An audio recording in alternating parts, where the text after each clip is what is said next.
The lights hit your mirror and your chest locks up. One wrong answer can turn a simple stop into a bigger mess. Have you ever said too much during a traffic stop? Yes or no? This is one of those moments where your mouth can hurt you fast. You're not in a courtroom yet. You're on the side of the road, scared, tired, and off balance. Here is what most people do wrong. They start talking just to fill the silence. They explain too much, move too fast, and try to sound innocent. That sounds normal, but it can go bad fast. A stop that could have stayed small starts growing. Now the officer is hearing extra details, seeing nervous moves, and asking more questions. This is exactly where things fall apart. You think talking more will calm things down. A lot of times, it does the opposite. Most drivers have no idea this is even a thing. They think the danger is only the ticket. They do not see the bigger risk until they are already in it. A simple stop can turn into a search. It can turn into a fight about what you said. It can turn into a bad report that makes you look careless. And once words leave your mouth, you cannot pull them back. You cannot say, "That is not what I meant." You cannot rewind a body cam video. This happens every day. Good people do it. Careful people do it. Smart people do it when fear takes over. The problem is not always guilt. The problem is panic. Panic makes you talk when calm would protect you. That is why one calm sentence matters so much. A calm sentence slows the moment down. It helps you stop feeding the stop. I have studied real traffic stop situations from body cam footage, court records, and real driver encounters. I have gone through hundreds of clips and reports, and I keep seeing the same mistake again and again. People make things worse because they do not know what to say when fear hits. Here is the first move.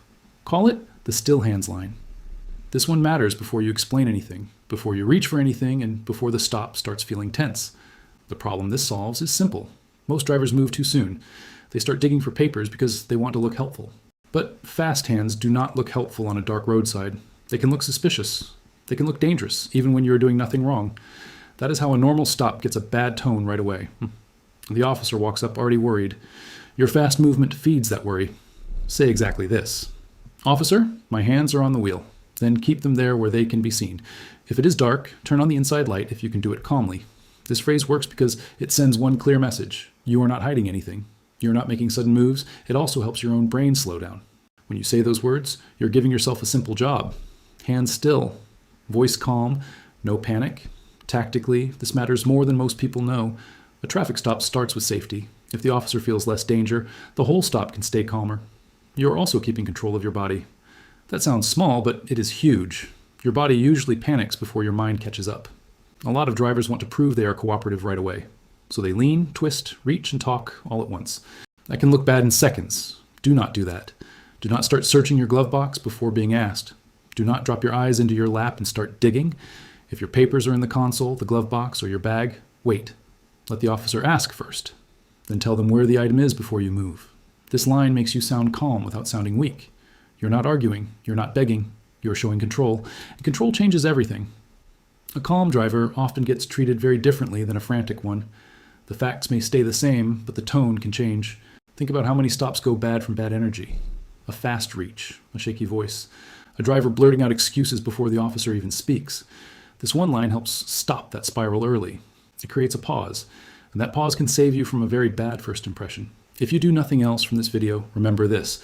Your first goal is not to win an argument. Your first goal is to keep the stop calm. Still hands send a strong message. Calm beats panic. Now here's the next one, and this is where most people completely fall apart. Call it the reach warning. This is the sentence that keeps a normal move from looking like a dangerous one. The problem here is not your documents. The problem is surprise. The officer does not know if you're reaching for your wallet, a tool, or something worse. That is why blind movement is a bad idea. Even honest movement can be misread. And once that happens, the whole stop gets more tense. Say exactly this. My license is in my wallet and my registration is in the glove box. Is it okay if I reach now? Then wait for the answer before moving. This phrase works because it removes surprise. You're telling the officer what you need, where it is, and what you want to do next. That makes your movement easier to understand. It also shows respect without giving up your dignity. You're not acting scared. You are being clear. Legally and tactically, this helps because officers often watch hands first. They're trained to notice fast or hidden movement. Your words make your movement open and expected. That is important. Open movement feels safer than secret movement, and safer stops usually stay smaller. This sentence also keeps you from doing something many drivers regret. A lot of people reach while talking. Then they get told to stop, freeze, or get out. Now everyone is rattled. The officer is on edge. You are embarrassed and scared. The stop feels much bigger than it did 10 seconds earlier. This line helps you avoid that. It turns a risky moment into a clear one. You are asking before moving, and that lowers the heat. If your insurance card is on your phone, slow down even more. Tell the officer before touching the phone. Never let them see you grab it without warning. If your registration is buried under junk, do not start tossing things around. Say where it is. Ask before you reach. Move only as much as needed. And if you are a parent with kids in the car, this matters even more. Kids create noise. Noise creates stress. Stress creates sloppy moves. You need one clean sentence to cut through that chaos. This is that sentence. It buys you a little room to breathe. Most drivers think the stop is about what happened before the lights came on. Sometimes it is, but many stops change because of what happens after. That is why simple words matter so much. They can keep a normal stop from turning into a nervous mess. They can keep your actions from being guessed at. Be slow, be plain, be easy to read. If you feel like we are learning this together and building real calm drivers here, will you drop the word calm in the comments? Quick reminder from me to you. This video is for educational purposes only. It is not legal advice, and I am not your lawyer. If you are dealing with a serious case, talk to a licensed attorney in your state. Here is the next move. This one saves you from your own mouth. Call it the no storyline. The problem this solves is huge. Many drivers think they can talk their way out. So when the officer asks a simple question, they start explaining everything. You know the questions. Do you know why I stopped you? How fast were you going? Have you had anything to drink? Where are you coming from? That is where people bury themselves. They guess. They admit, they ramble, they try to sound nice and end up giving away facts they did not need to give. Say exactly this. I choose to remain silent and not answer questions. Keep your voice even. Do not add a speech after it. This phrase works because it is clear. You are not being rude. You're saying you do not want to answer questions that could hurt you later. That matters because silence is strongest when it is clear. If you just go quiet, the moment gets awkward. If you clearly state your choice, the line is easier to hear. Now be smart here. You still need to handle basic driving documents if you are required to. This line is about extra questions, not refusing simple instructions. A lot of drivers mess this up by mixing silence with attitude. They sigh, laugh, smirk, or say things like, "You have nothing on me." That is not calm. That is gasoline. Your goal is not to win a roadside debate. Your goal is to stop feeding the stop. This sentence helps you do that. It also protects you from the danger of guessing. Maybe you were going slower than the officer says. Maybe you were faster. But once you say a number, it is out there. Maybe you do not know why you were stopped. If you start guessing, you may hand over an admission by accident. That is a very expensive guess. And let me say this clearly. This sentence will not make every officer smile. It is not magic, but it can keep you from handing over extra information for free. It also gives you a script when panic hits. Panic loves empty space. Empty space turns into talking. This line fills that space with something safe and short. Practice it now, not later. If you wait until flashing lights are behind you, fear will do the writing. And fear writes terrible lines. You do not need a speech. You need one clean sentence. Short beats clever. Quiet is power when it is chosen. Now this next one is where the stop can jump tracks fast. Call it the search wall.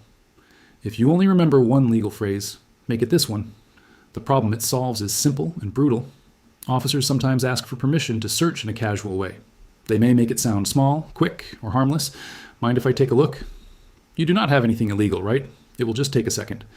A lot of drivers hear that and say yes because they feel trapped. That is a mistake. Consent means permission. If you give permission, you can make the search easier for them. Say exactly this. I do not consent to any searches. Say it once, calmly and clearly. Then stop talking. This phrase works because it draws a clean line. You're not fighting. You're not physically stopping anyone. You're simply not giving permission. That matters a lot. If a search still happens, your words can show that it was not based on your okay. That can matter later if the stop is reviewed. Now hear me on this part. Saying this does not mean the search will never happen. If the officer claims a legal reason, they may still search. But your job is not to argue roadside law. Your job is to avoid making it easier.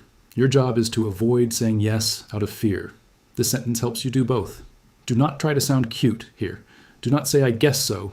Do not say only if you're quick. Do not joke. Fear makes people agree just to end the moment. But that agreement can open a door you did not need to open. One weak yes can carry a big cost. This line also helps you stay steady inside. It reminds you that calm is not the same as surrender. You can be respectful and still protect yourself. And do not ever try to physically block a search. Do not grab, pull, slam, or step into the way. Words protect you. Force will hurt you. So keep it verbal.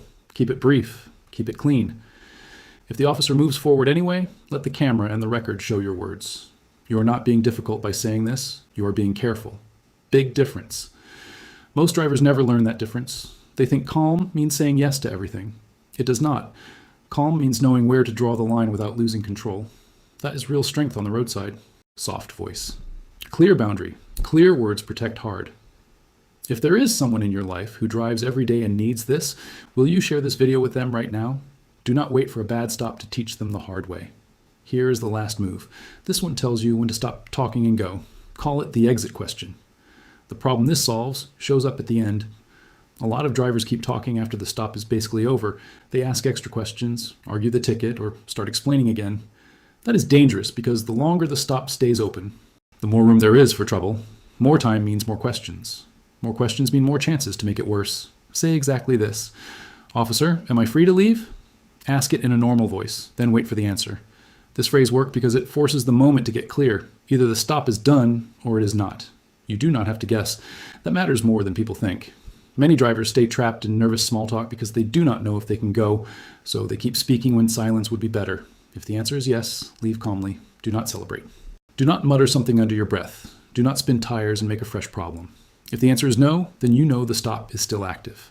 That tells you to stay careful, stay quiet, and stop volunteering information. This question also helps you avoid one of the worst end-of-stop mistakes. That mistake is trying to argue the whole case on the shoulder.